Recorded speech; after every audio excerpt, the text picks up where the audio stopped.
Guys, nakikita nyo po yung mga nakikita ko doon. Ang dami ng mga kamarites natin dito kasi birthday ni Mrs. Ay, mag-hi ka naman dyan, Mamsi. Yan. Okay, nandyan pala yung mga bisita. Ano pang... Woo! Ano pang ginagawa nyo dyan? Di pumunta na kayo dito. Woo! Sige na.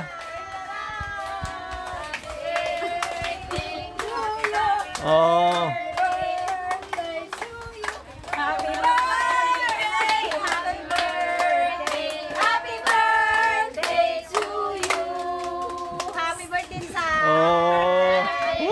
Sige, pasok kayo dito mga nanay. Yan, nandiyan yung mga kamarites namin. Yan, ay, ang nangunguagahin si nanay.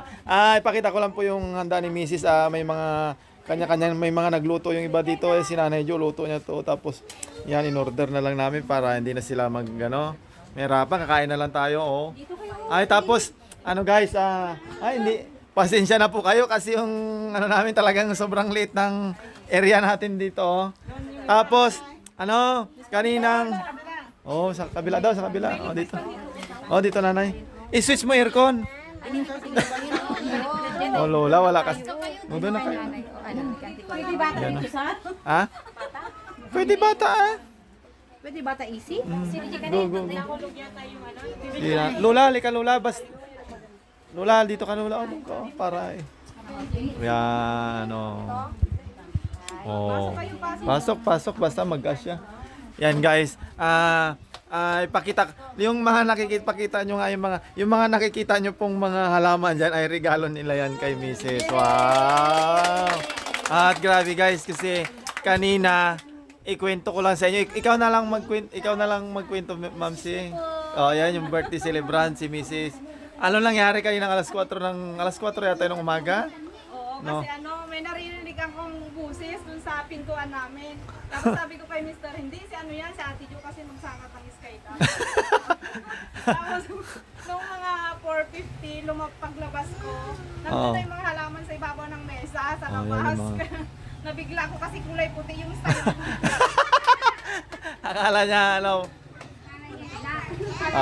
Kala ko akala niya multo na o yung paglabas niya, Thank you ako sa kanilang lahat kasi sobra yung effort nila.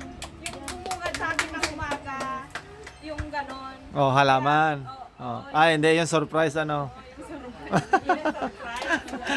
kasi tapos meron pa nakalagay na kasi Alam talaga nila guys. Ipakita mo nga yan nanay yung yung nakalagay diyan Yan, happy 37. Nakita na. Gumawa sila ng banner. Gumawa pa sila ng happy 37 birthday.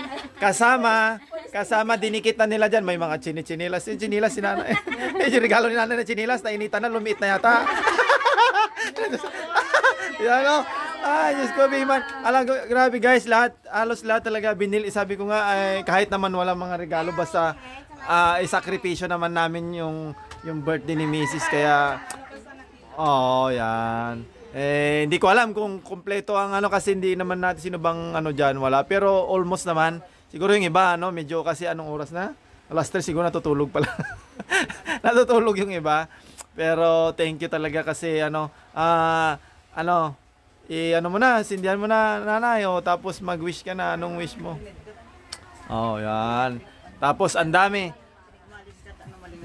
Yan. Siyempre yung wish ko, hindi ko nasasabi. Alam kong wish niya sa isip Alam na na wish niya, Okay. Na lang muna natin, kantahan muna natin si nanay. 1, 2, 3. Happy birthday to you. Happy birthday to you. Happy birthday, happy birthday, happy birthday to you.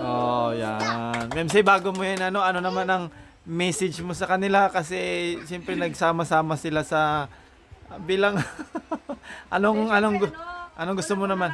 Nagpapasalamat ako kasi nung nakarang birthday ko na naman diba sinurprise.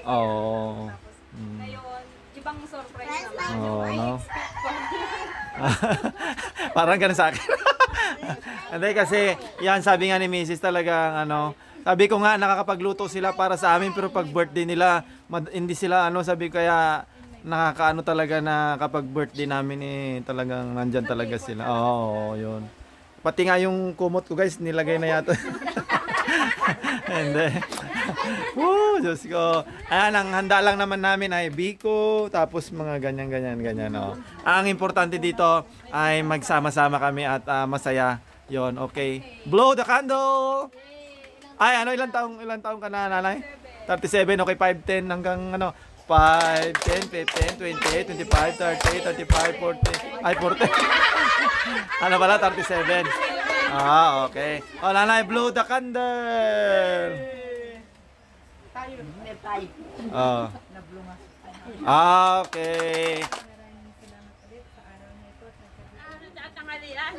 Oo.